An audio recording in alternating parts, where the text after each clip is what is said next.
So, Jillian, it's wonderful to connect with you, and you're in Miami today. Thank you for joining us. I'm super excited about your first book. This is big. It is a big moment, and I'm excited to be here. Thank you for having me. But yes, it's a big moment.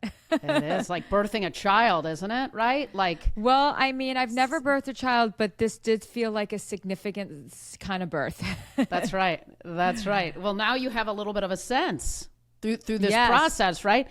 So let's start here. I've heard you say that, love is one of the most misunderstood words in the English language. So Yes.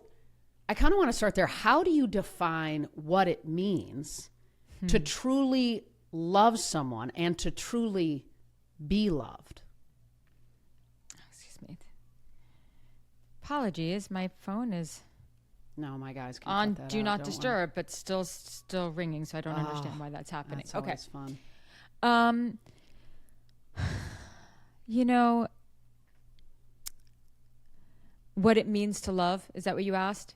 Yes. Yeah. I mean, it is I think that this is what it means to love and what love means. I mean, this is what philosophers have been debating and discussing for many, many years. Ancient spiritual leaders have been contemplating what it is to really love someone. I think films, art, and I think that one of the things that have been one of the biggest lessons that have been most impactful for me in terms of my personal life and also the way that I teach and helping others is that, love isn't just something that is given to you. It's not a commodity. It's not just something that you feel.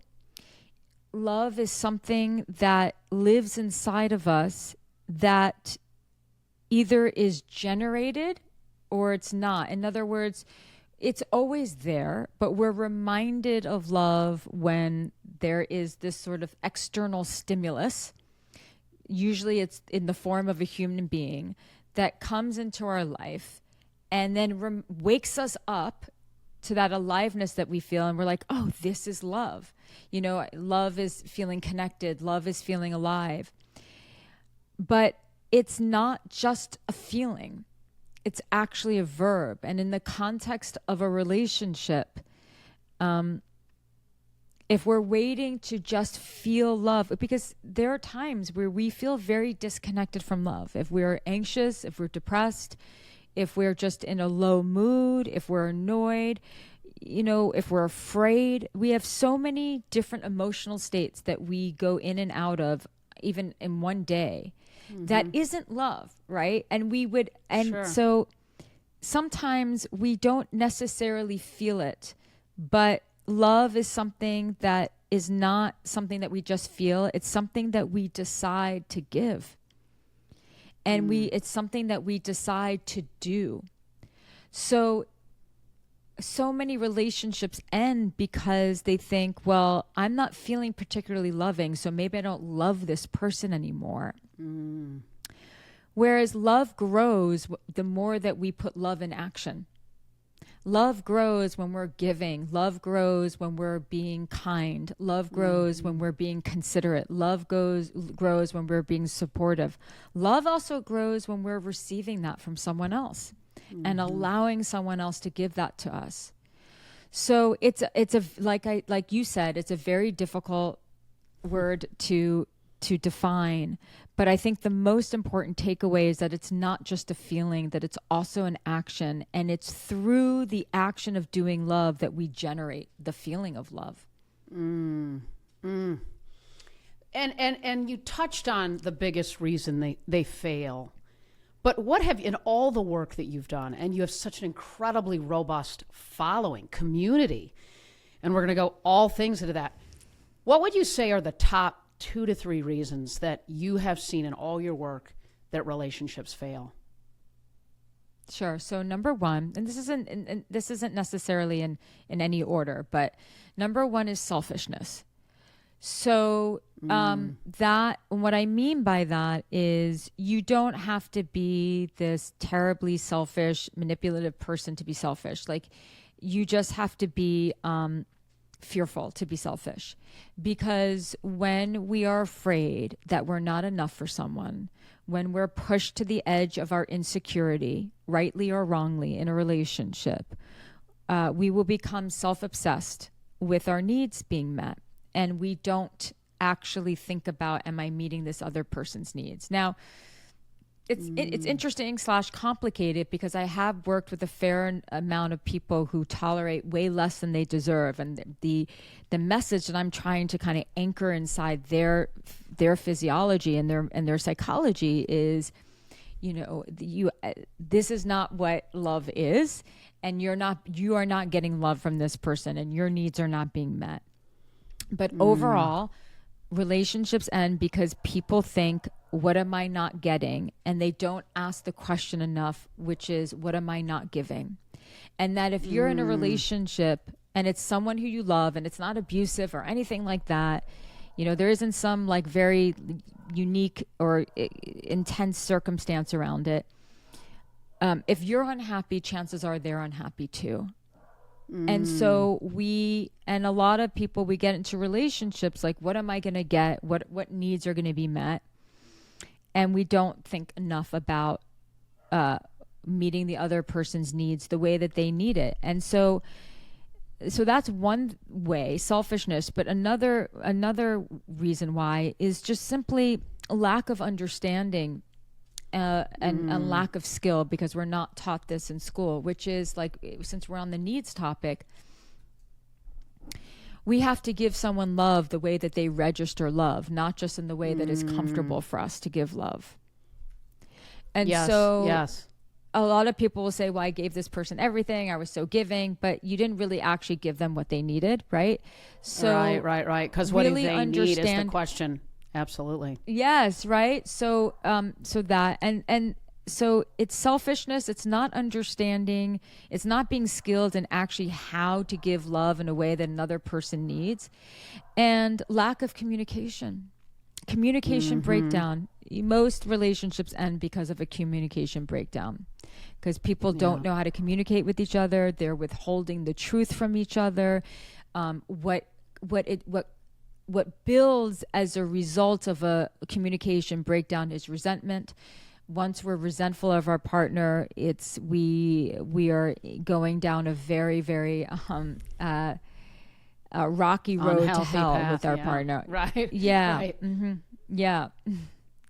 So I would say that it's resentment, selfishness, lack of communication, and they're all sort of connected to each other.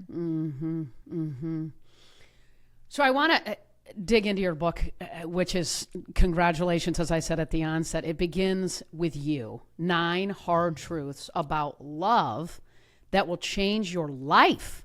Wow. That's a big time title, girl. So, tell me, 9 hard truths. What inspired you to frame the book up this way? As I'm sure you unpacked with your publisher and in the process, all kinds of ways to talk about this topic through your lens. What was it that inspired you to think about it in this way? I actually thought about it before the publisher. Yeah. Yeah. Oh, no, wow. Well, that's why it's got your name on it. This was not something that was the having it be 9 was not something that was brainstormed beforehand. It was actually something that I came to the publisher with. Nice. And you know what? Yeah, I think that it was just a contemplation of if I had to leave behind any really important lessons. I think I view the world very much in terms of like, well, what is the lesson? What am I learning from this? And I see myself as a teacher above anything else. And so I'm thinking, so what can I teach? How can I teach what I've learned to be true about relationships that's really life-changing, and break it down in a way that it's really digestible? And it sure And is. I played with various numbers. Like, is it 3 things that I want to say? Is it 12? I landed on 9. 9 is one of my favorite numbers. And so, and I wasn't so attached to the 9. If it had to be 10, it'd be 10. If it had to be 8, it Right. had to be 8. But yeah, that was something that I was working on for actually many years, about 2 years before I even was approached to write a book. Wow. So Truth One, it begins with you. And it also obviously is the title of the book. Why is this the foundational truth, as you say? Yeah. Because everything boils down to our relationship with ourselves. And our relationship with ourselves is the most important relationship you will ever have, because it's how we relate to ourselves and how we take care of ourselves and how we think about ourselves dictates and how we relate to others. And so, and when it comes to relationships, we are the common denominator in all of them. That does not mean that we are the problem. That doesn't mean, I mean, we may be the problem in some of them, Right, but sure. that doesn't mean, this isn't about blame. It's about, if you want to see your love life, whether you are, your life in general, whether you're married, you're single, you're heartbroken, regardless of where you are on the spectrum in terms of your life and your relationship life, we have to be the change that we wish to see. And and to me, that is very comforting, because there's so little that's actually in our control in life. Right. But we are in control. We are in a lot more control of our lives than we think. Yeah. And that's what I want to convey to people. And that ultimately every problem that we face in our relationship, and especially in our romantic relationships, boils down to the fact that every single one of us is afraid that we're not enough in some way. And even if we feel very kind, it exists on a spectrum, but all the attachment theories out there, everything about trauma, all of it boils down to, what if I'm not enough, and what if I'm unlovable? Because Wow. to really think that we are unlovable is like death to us, because that really is sort of, we're lucky enough to live in a society and in an era where we don't have to fear for our physical lives every day. So what we do fear is that we are just not going to be enough. And That so is- learning how to reconcile with that fear and understanding how it has interfered, impacted, influenced your life to date, specifically your love life, is going to give people a tremendous amount of insight that I'm hoping will be even more insight that they've ever received in a therapist's office. And so how can someone begin to identify maybe some of their own unhealthy patterns, right? Or areas maybe where they're self-sabotaging, if you will, and Yes. in service of what you're framing up. I mean, how can someone begin to unpack that so that they can be loved and love? Yeah, I think, well, first it's just getting very honest with yourself. That's really, like, that truly is the first step of unpacking it all, is being able to say to yourself, or to say to your coach or to your therapist, your friend, I'm willing to look at this differently. I'm willing to experience a new perspective of what's been going on. What are the things that keep coming up for me in my romantic relationships? What's the through line? And there's probably more than one. It could be like, well, I Sure. always end up feeling like this, or I keep having this kind of argument, or I keep dating this kind of person, or I feel like if I'm really honest with myself, I've struggled with self-esteem. And then I get into relationships and I expect my partner to kind of make it all better for me, when really it's the fact that I entered the relationship in low self-esteem. So those are the beginning stages. And it's about having a deeper awareness of that we do have patterns and we do have blind spots. Yeah. So it starts with if I look at every relationship that I've ever had, what are some of the common denominators in those relationships? Good and bad. So you have an idea of like where you're thriving and sort of where your weaknesses lie in relationship. But that's how you begin. That's interesting. So it's almost like rewinding the tape even and looking back, looking inside of your current world and saying, what are some patterns? What's working for me when I think about love and being loved, and what's not working for me in regards to love and being loved, and then sort of exploring that deeply to unpack the gap. Yes, it's just really self-reflection. It's like, okay, one thing you can say is, one question a person can ask themselves is, what was it like for me growing up? How was love expressed in my family? How did I know that I was loved? How did I know when I was not loved? How was love, like I said, how was love expressed? Was it expressed through hugs? Was it expressed verbally? How did we share that? Did I grow up in a family where we talked about our feelings a lot? Or did I grow up in a family where we were encouraged to not sit with our feelings, but instead just pull, our boots up by the bootstraps and keep going? How is that showing up in my adult romantic relationships? Do I have a hard time expressing love? Do I have a hard time receiving love? What are the things that keep coming up for me in relationships, or at least has come up in the last 5 years? Every relationship I've had, or every dating romantic encounter I've had, there's been this thing, even if it's like a feeling. Right. What's this thing? And then you can think about feelings, you can think about behavior, and you can try to tie it back to how you were raised. And so that's part of it. Yeah. I mean, it's so cool. And 9 truths. Truth 1, it begins with you. Truth 2, and I'm not going to obviously go through each of them, but these were the ones that I sort of pulled out. And candidly, as I brainstormed even with my team and our 3 teenage daughters, these were the ones that I wanted to pull forward and talk about. Truth 2, the mind is a battlefield. I'm super passionate about mindset and narrative and story and all that.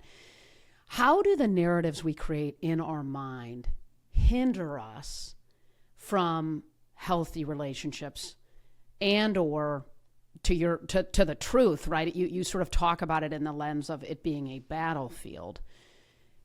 Tell me a little bit about Truth 2. So I'll share an example. I had dinner with a friend recently who has been in and out of a very unhealthy relationship for the last year that she can't seem. Now I think there's finally going to be a change. But the reason why I think now there's finally going to be a change is because she's no longer telling herself lies. And so the stories that she would have before is, well, we're so strongly connected, or no one quite really knows me like he does, or, what if I don't find someone else? Then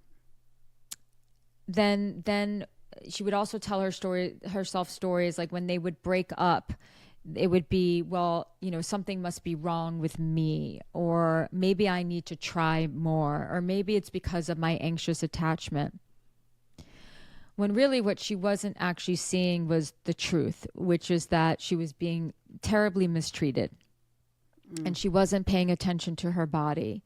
and he was totally misaligned from her. So that's one example. Another example is, you're in a relationship and instead of communicating, you have a habit of assigning negative meanings.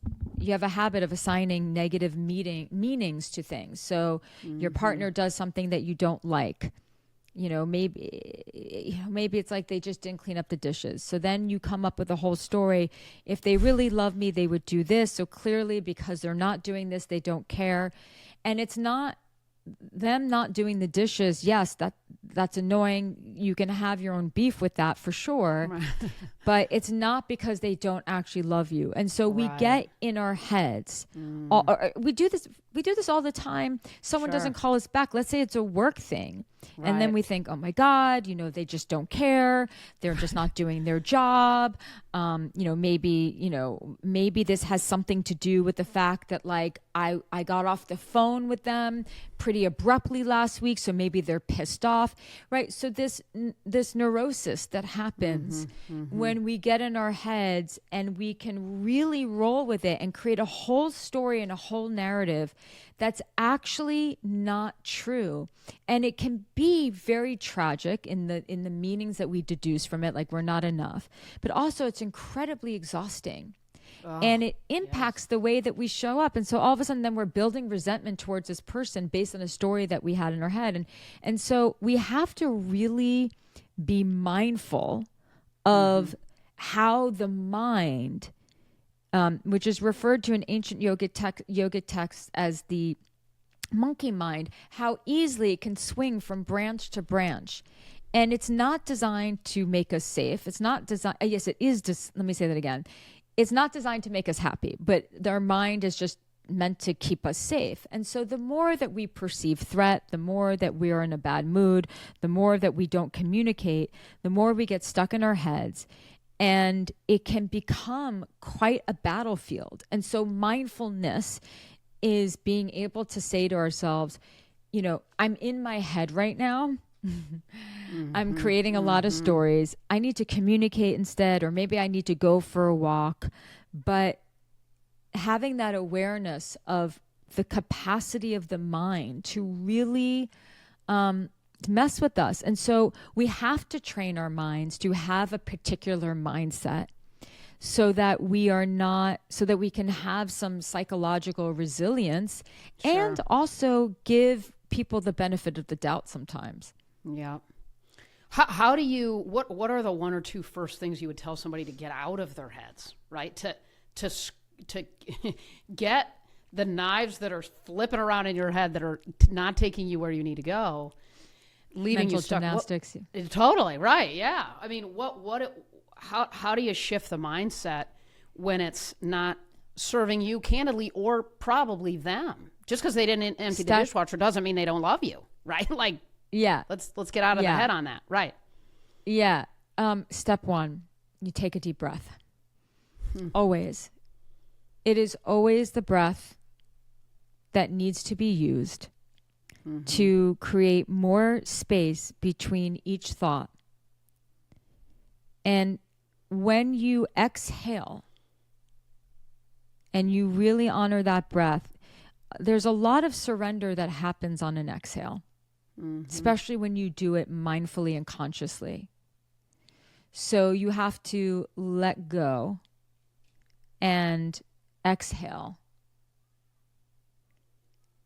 and slow things down. That is the absolute first step, is taking a deep breath. Yeah. And then you might say, okay, I need to go for a walk. The idea is that when the mind is a battlefield, the mind is moving quickly. Often it's very circular.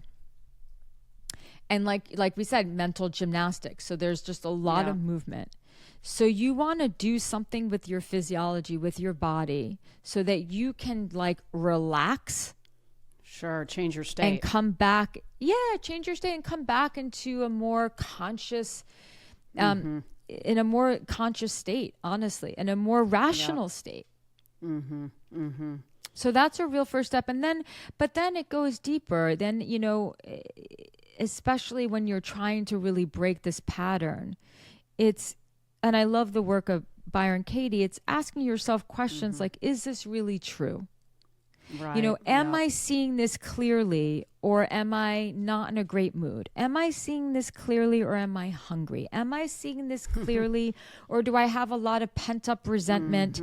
Am I seeing this clearly, or do I have a habit of just jumping to conclusions? Is this really, could something else be true right now? And this is a diligent practice that requires a lot of practice. Yeah. Yeah. That's where, It's right, not easy. absolutely. No, it's not. But, it's interesting because sometimes when I have felt overwhelmed, and I'm talking to my husband or my parents particularly, it's usually, am I tired? And in turn, that is sort of taking you to this place that you don't. So I love the questions that you're framing, because I think those are all powerful things to consider in those moments. What else could be true in service of helping you do the next right thing to get your mind right? The other one I think is interesting is truth 4. You have to love yourself. And I really think this is just, they're all fantastic, but, and it's a concept. This is a big one. We hear this often. Yeah, it is. Well, we had to go there, girl. We had to go there. But yeah, we had what to. Is it actually, yeah, we did. What does it actually look like in practice? Right? Like when we think about, you have to love yourself. Unpack that for me. Okay. So first, and I mentioned this in the book, there's 2 schools of thought. One is you don't have to love yourself to be in a relationship. You learn how to love yourself through being in a relationship. And then there's the other school of thought, which says, no, you have to totally love yourself and feel whole, and then you can be in a relationship. And to me, it's not, none of them are true. It exists somewhere in the middle. We do learn to love ourselves while we're in a relationship, especially when we're in a relationship with a good person who loves us. Sure, that's healthy. And we don't exist in a we're social animals. And so we can't, there's only so much healing we can do alone. We have to do it around people, because people are always showing up, reflecting a mirror back to us. And if you really can't stand yourself, you hate yourself, and your self-esteem is really low, you're going to have a lot of problems in relationships. And so you do have to address that. To love yourself is not, it doesn't mean that you have to like everything about yourself. To be human is to struggle with your value. I believe that it is to see yourself as worthy and valuable, to hold yourself in high regard, in spite of the fact that you still have some ambivalence about certain parts about yourself. And so it's understanding that you are flawed and being well aware of your flaws, and knowing that you have value and that you're lovable anyway. Loving yourself in action is taking care of your body and taking care of your mind. And respecting your body. And look, there have been plenty of times where I've disrespected my body. So I wasn't being loving towards myself. Being loving, loving yourself could mean leaving the toxic relationship. Loving yourself could mean, most of the time, what I point out in the book that's so important is that it's not just about saying I love you in the mirror, although those kind of affirmations for some people can be quite powerful. For some, they kind of fall short. It's about doing hard things. Sure. It's about overcoming obstacles. And that is one of the ways in which we raise our self-esteem. Yeah. Is to do the hard thing. It also is how we decide to talk to ourselves. Most of us are talking to ourselves like a maniacal tyrant. And we need to be mindful of the way that we talk to ourselves. There is that cliche. It's like, would you talk to someone? Would you talk to someone you love the way that you talk to yourself? But it's very important. It's actually quite crucial. Sure. And so Sure. sometimes it's just, you can't wait to love yourself to make change. You have to start to make change, and then you really learn to accept yourself. And I think that that's really more of what I think of to love yourself, is really to accept yourself fully, even though Yeah. you're flawed. Part of that is understanding that your flaws are not very unique. Sure. Like, it's not very unique that you struggle. Everyone Right. struggles. Sure. Sure.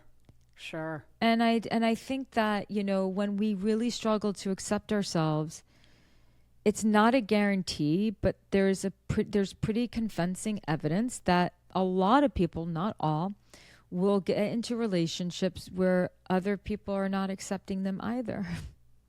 Because we tolerate that. We Right. think, if I can't accept myself, I can't expect you to accept me either.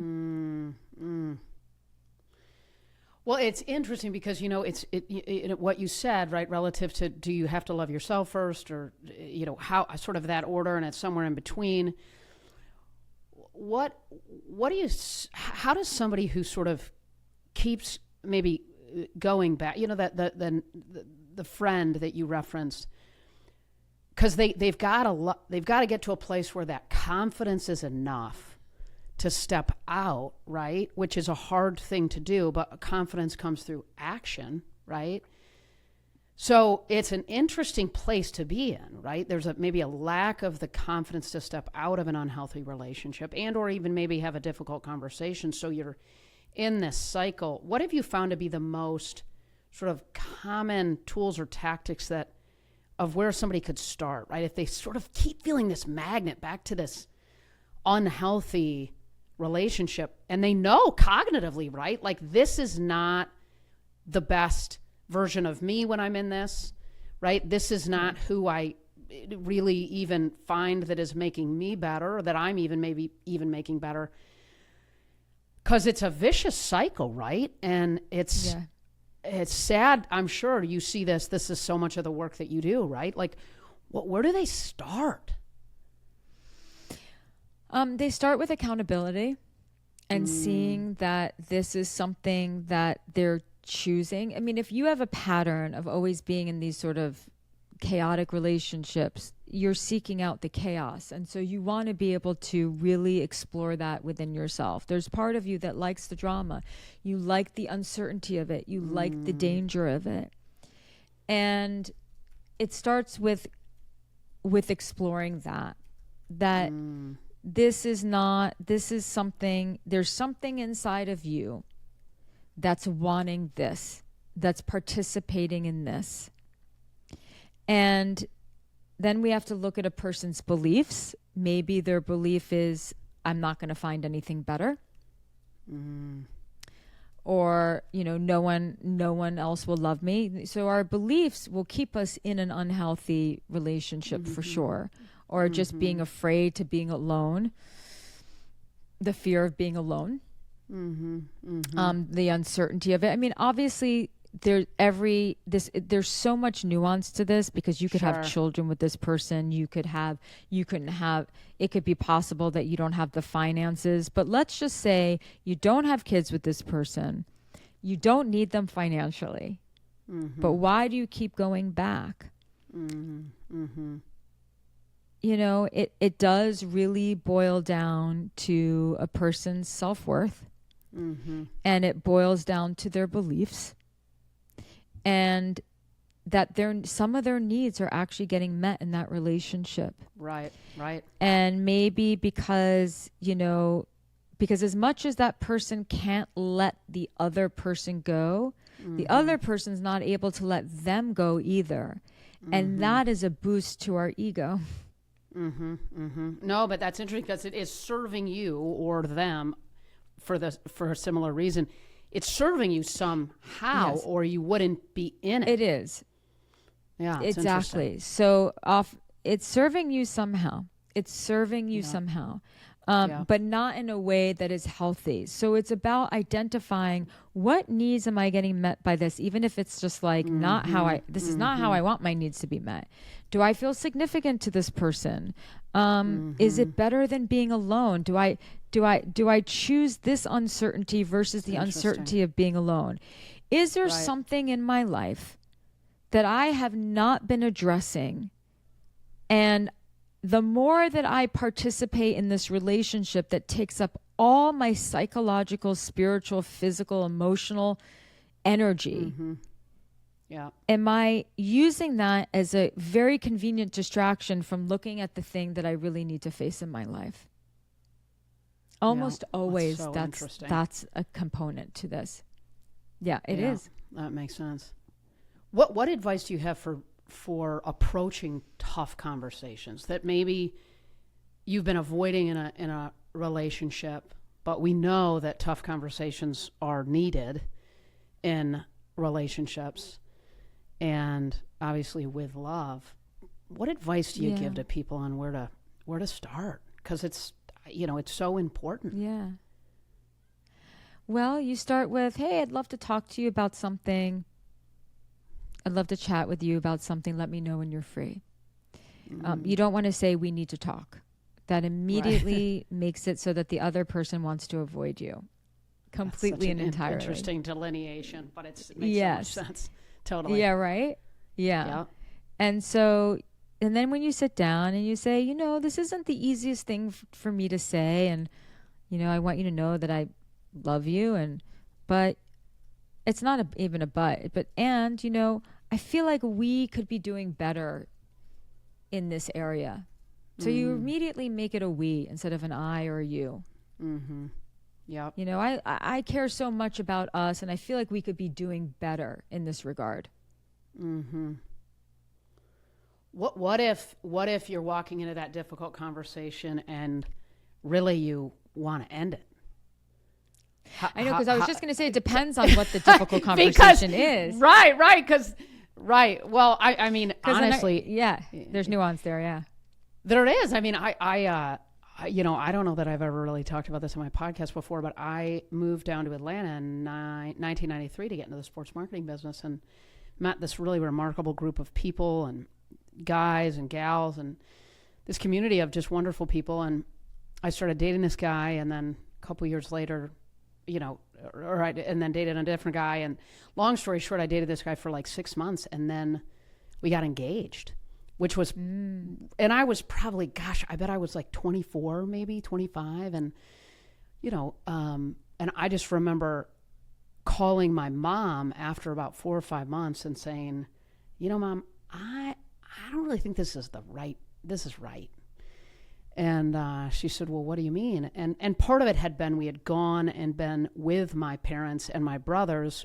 And in that moment, I knew this is not fitting in here. Like with what my parents and my brothers are just the center in so many ways of truth for me right at that time. And anyway, I remember calling my mom, and then the next day I handed him the ring back. And it was, it was incredibly difficult. But what was so interesting about it was what you were talking about earlier relative to the role of your parents, and you talk about this as one of the truths as well.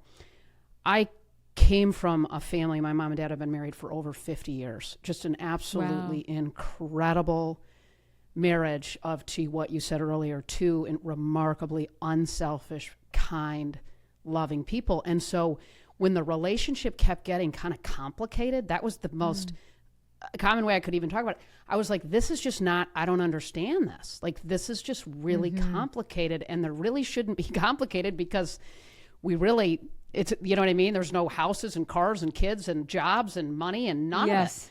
Yes. So anyway, it was a point in which, sort of to what you were talking about earlier, to where my parents served to illuminate the gap in a way that was actually such a positive illumination that gave me the clarity, and thankfully for them, the courage to say, this isn't right. I want the very best, but,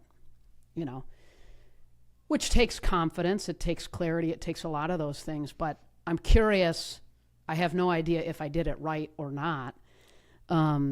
But what's your advice to people when they have to go do really sort of hard things like that, or break up, or just have a difficult conversation, period, about I think a it's myriad just of being things? very honest. It's about being very honest and direct and kind. And I think that, you know, with a breakup, you can just say, this is not going to be easy to hear, but this is no longer working for me. And, you know, I only wish you the best. You know, that's like a 6-month relationship. But I think it's just, you know, it's about just being really direct. Like, this isn't working for me. This is the reason why it's not working for me. A lot of times when people break up, the other person already knows the reason, because usually there's been conversations. Drawn in advance. Sure. Yeah, you know, I mean, if there hasn't been conversations in the past and this is the first time you're voicing it to someone, rightfully so, they're going to be upset, and you can just own it and just say, I've not been honest with you, and that is on me, and that is not fair, but this is how I've been really unhappy, and I just feel that this is not right. And you just have to be very direct. Yeah. And with yourself too, and right? very honest. Yeah, of course. You have to be very honest. Sure. It's about just being honest, and no one wants to hear it, and it's going to be a difficult conversation. And what if you're initiating the breakup, what you have to mitigate inside yourself is that you are going to be in that moment. It's going to really feel like you're letting someone down, that you're failing someone, that you're disappointing them, that you're ruining their life. But I promise you that you're not. You're actually emancipating them from you. Because if you don't want to be with them, then they really, really deserve to be free of you. And just like you deserve to go on with your life. Sure. So you have to change the way that you reframe that in your head. And that, you know, because of that, you're going to want to avoid it. You're going to feel incredibly uncomfortable. You just have to keep remembering to breathe, and to keep remembering to soften your body, to let them have their reaction. If they're sad and upset, of course, you can have empathy, you can have compassion, but you just have to continue to be very honest in what it is that you're saying. And speaking of the mind as a battlefield and stories, don't then tell yourself the story that you ruined this person's life. No, you freed them. Sure. And they will be okay. Sure. And they will be okay. That doesn't mean that you don't take responsibility for the ways in which maybe you've hurt them. But and I think that that's a really, when it comes to breakup conversations, you know, accountability, owning our part, is so healing, and it will really give someone as much closure as you possibly can give them, from you just saying, I really messed this up. Right. Too. Like, this is on me. Sure. You know, this isn't just you. Like, I played a role in this not working out, and for that I am really, really sorry. And I just want, you know, nothing but the best for you. I mean, the more respectful you can be, the better. You're honest and respectful. Totally. You know, it's interesting. I'm 53. My husband and I have been married for 24 years, and I'm curious. Yeah, he's a saint. My mom calls him the last living saint. You chose well. I did. But it's interesting, isn't it? Like I was telling our daughters the other day, I think when you're 29, when I'm standing at the end of the aisle ready to walk down, you know, you think you know what you're doing, right? But you've never, for me, I hadn't ever, and so it's so interesting to consider the kinds of things that are so important, and you frame so many of them up in the book relative to doing our very best to get clear on those when we step into these moments in our lives that I think are some of the biggest decisions we make, right? Yes. And I guess I feel blessed and fortunate that he's an even better version of the person that I was walking to that day, which I'm not. And so I think these 9 truths help, I think, even young people, middle-aged people, or consider what are the kinds of things that are important for me to to be really aware of, clear in service of building healthy relationships, which Yes. is so important for this one special life we live.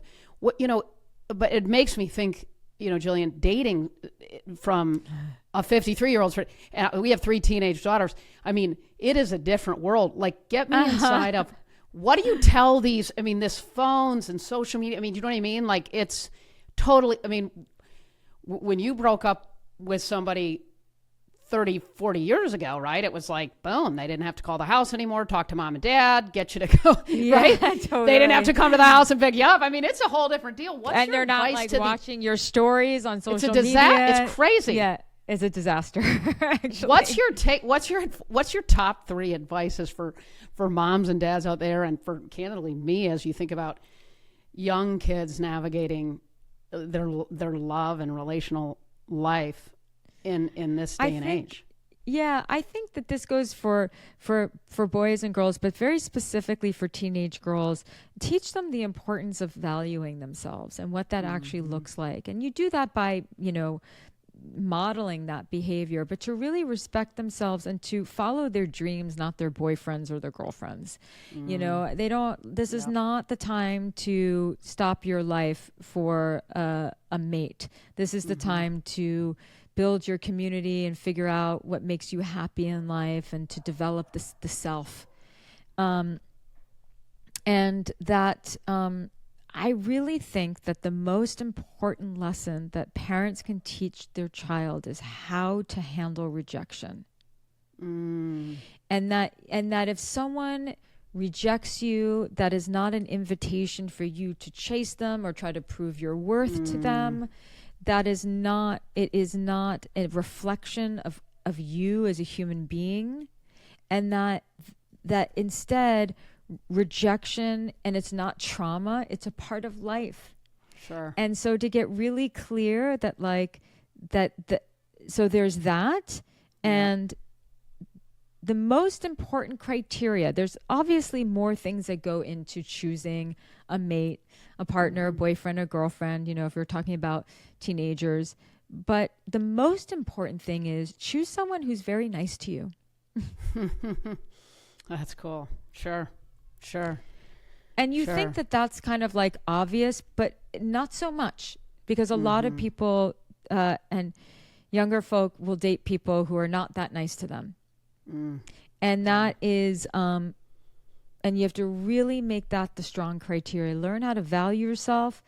Learn how to make sure that you date someone who's very nice to you, and how to be more resilient in dealing with the pain of rejection.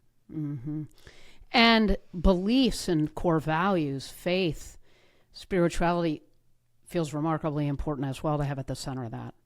Yes. But teenagers don't really know yet what they value, but I think that they're figuring that out. But yes, when it comes to just dating in general, it's really, really important. You have to know what you really believe in and what's really important to you, and what is a life well lived to you, because you're just not going to make it work long term with someone if you don't agree on what a life well lived is. Would you agree with that as someone who's been married for 21 years? Absolutely. 100%. Absolutely. Yeah. So, Jillian, I commend you for the work that you do. It's remarkable. And you have such a raving group of people that lean into you for such important advice, support. It's incredible. When you think about your first book, this book, it begins with you, January 14th. It drops, friends. What do you hope readers take away from it? A feeling of personal power, of feeling more certain, even if things are kind of uncertain in their circumstances. Feeling like they have more agency over their lives, and more understanding of their patterns, and yeah, that's it. That's really, I wrote the book for people to feel that more, and so that they're not so bogged down by their hopelessness or helplessness or feelings of hopelessness and helplessness with regards to their life and their love life. It's fantastic. I'm super grateful. I got an early copy. I feel really, really fortunate. And you know, your newsletter, Love Weekly, drops, and all of your wisdom, your podcast, Jillian on Love. Love it. So, question. We end with rapid fire, so I'm going to hit you with a couple quick ones. Okay, Are you let's down do for it. this? Let's do I'm this. so down. All right. Let's do it. All right, girl. I love it. What's your favorite book? Besides this one, which is an obvious softball. I know. Whoa. What else? Wow. Are we talking fiction, nonfiction, or just whatever? Give it to me. Whatever comes up. Oh, God. This is such a difficult one.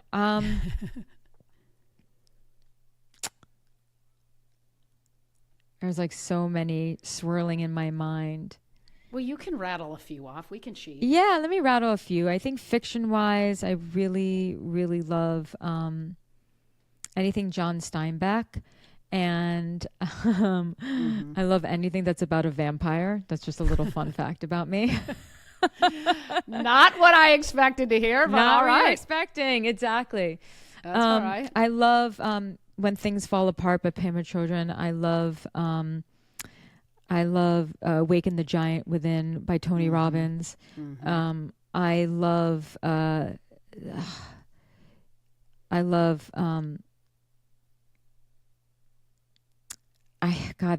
there's so many books, but we'll start with those. Those are the ones that have had a huge impact on my life. Yeah. Yeah, I love it. What's the best relationship advice that you've ever received? Yeah, someone else asked me this recently. So I have two. One is you have to feel that you're with the right person when you can really be yourself with them. And that if you can't really be yourself with them, or they can't really be themselves with you, something is wrong. And I think that's that really stuck with me. And another one, it's going to be another one that's going to be a little funny that you weren't expecting. My mom gave this to me when I was like 13 years old or 14 years old, and I was becoming totally boy crazy and just like into my teenage years, just like obsessive over like random dudes. She would say, picture. Are you ready?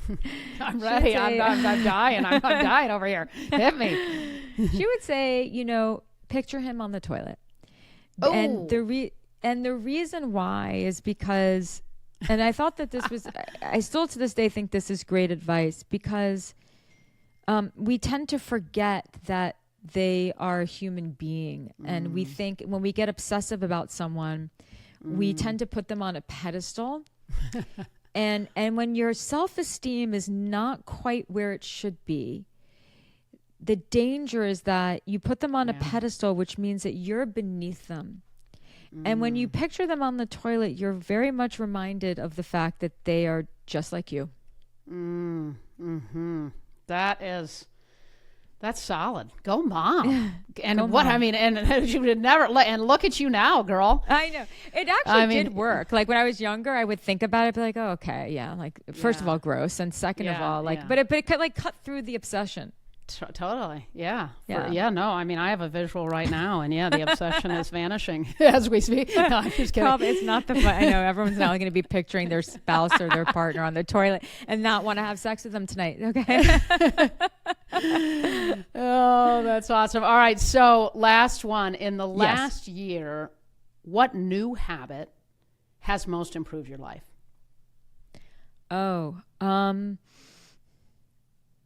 I've always been a meditator, but one of the things that I've been doing is like visualization meditations, really healing the body.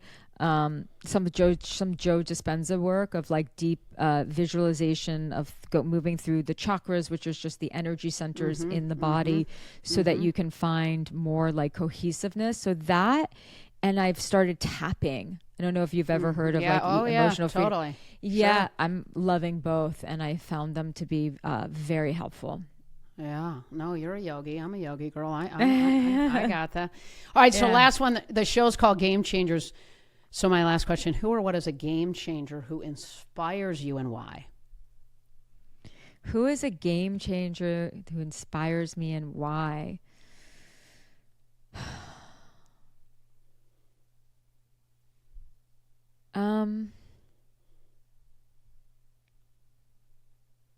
Of course, there's like, I can think about like all the people who have influenced me over the years, and I've had so many incredible mentors. But and this might sound corny, but it really is true. I have had clients who have been so open to feedback and to change in a way that historically I've been very resistant to. And I have found them to really be, we're talking about a person being a game changer, right? Not a thing. Sure. Yes. Correct.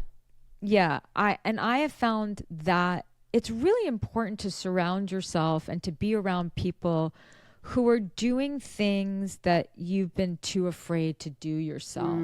That's cool. And so I really just love being around clients who are just like game to like really make changes, and they don't, and there's no pushback. They're just like all in it. And that's been very powerful for me. And those people are changing the game in dating, even because they're like going out into the dating world and they're showing up totally authentically, and they're not getting so bogged down with all their fear. And I think those are game changers for sure. I love that. And they're curious, essentially, Yes. right? They're curious about how they can evolve and grow.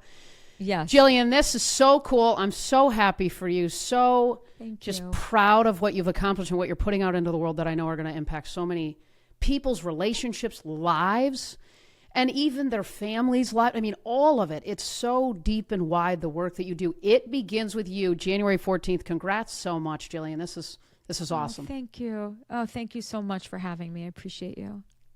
Appreciate you too. Thank you. Well, listen, I know I probably went a little over your time. You might have another one back to back, but thank you so much. No, This we're was good. fantastic. I really Thanks love for it. having me. Of course. I know, I loved it. It was so fun. It was fun. It was and so we'll fun. Yeah. Thank you. And we'll put a bunch of stuff in the show notes. If there's anything else from your team that comes up that we can do to serve you in any way, just say the word, or do for you, or to help promote. We'll do all the kind of stuff on our end. But if there's anything you need, just say the word, okay? I really appreciate your generosity. Thank you.